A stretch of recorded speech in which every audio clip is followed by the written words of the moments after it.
জুলাই সনদ বাস্তবায়ন না হলে ফেব্রুয়ারিতে নির্বাচন করা সম্ভব নয় বলে মন্তব্য করেছেন এনসিপির আহ্বায়ক নাহিদ ইসলাম। তিনি বলেন, আগামীতে কেউ এককভাবে সরকার গঠনের চিন্তা করলে তারাও টিকবে না। রংপুরে দলীয় নেতাকর্মীদের সাথে সাংগঠনিক কার্যক্রম শেষে সাংবাদিকদের এসব কথা বলেন তিনি। শাহ বাজিদ আহমেদের প্রতিবেদন। রংপুর বিভাগের ৮ জেলা ও ৫৮ উপজেলায় যেসব এলাকায় এখনও এনসিপির সাংগঠনিক কমিটি হয়নি, সেই এলাকার নেতাকর্মীদের সঙ্গে মতবিনিময় করেন কেন্দ্রীয় নেতারা। সম্ভাব্য পদপ্রত্যাশীদের নিয়ে সারাদিন পর্যটন মণ্ডলের কনফারেন্স হলে বৈঠক করেন তারা। পরে সংবাদ সম্মেলনে নাহিদ ইসলাম বলেন, জুলাই সনদ বাস্তবায়ন না হলে নির্বাচন সম্ভব নয়। দিন দিন নির্বাচন কমিশনের উপর জনগণের আস্থা হারিয়ে যাচ্ছে। জাতীয় ঐক্য ছাড়া গণতন্ত্র টেকে না।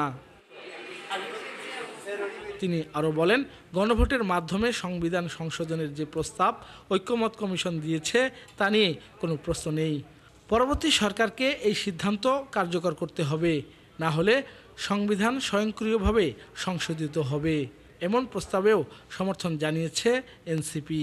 জুলাই সংস্কার, জুলাই সনদ এবং এরপরে বিচারের রোডম্যাপ আমরা বলে আসছি যে জুলাই গণহত্যার বিচার, এই বিচারের একটা রোডম্যাপ সরকারকে অবশ্যই নির্বাচনের আগে দিতে হবে এবং নির্বাচনের জন্য যে লেভেল প্লেইং ফিল্ড, নির্বাচন কমিশনকে আমরা বলে আসছি এটা পুনর্গঠন প্রয়োজন।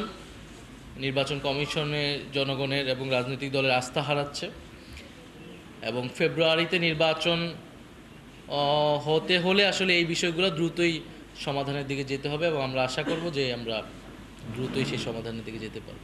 তিনি বলেন, দেশে নতুন ফ্যাসিবাদের উত্থান ঠেকাতে জাতীয় ঐক্য প্রয়োজন। তারা মনে করে আগামীতে কেউ এককভাবে সরকার গঠনের চিন্তা করলে তারা টিকবে না।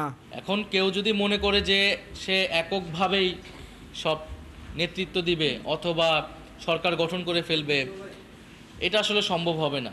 দেশের যদি এই ন্যূনতম ঐক্য না থাকে দেশের সবগুলো পক্ষের মধ্যে, ফলে এককভাবে সরকার গঠন করে এবং সেই সংসদ টিকিয়ে রাখা, সরকার টিকিয়ে রাখা কারো পক্ষে সম্ভব হবে না। আর দলের সদস্য সচিব আক্তার হোসেন জানান, আগামী জাতীয় সংসদ নির্বাচনের জন্য এনসিপি একক প্রস্তুতি নিচ্ছে, কারণ পুরনো রাজনৈতিক দলগুলোর প্রতি জনগণের অনীহা বেড়েছে। এমন প্রেক্ষাপটে নতুন রাজনৈতিক প্রত্যাশা নিয়েই এগোতে চায় এনসিপি। সঠিক অবস্থান যদি কোনো রাজনৈতিক দল গ্রহণ করে, তারা যদি একাও হয়, তারাই বাংলাদেশে এবং এই গোটা বিশ্বে তাদের রাজনীতিতেই টিকে থাকে।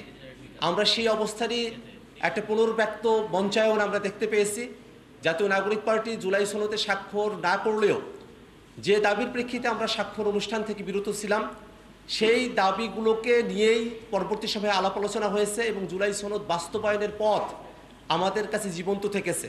এ সময় কেন্দ্রীয় নেতাদের মধ্যে উত্তরাঞ্চল সমন্বয়ক সার্জিস আলম সহ ১ ডজন নেতা উপস্থিত ছিলেন। শাহ বাজিদ আহমেদ, ৭১, রংপুর।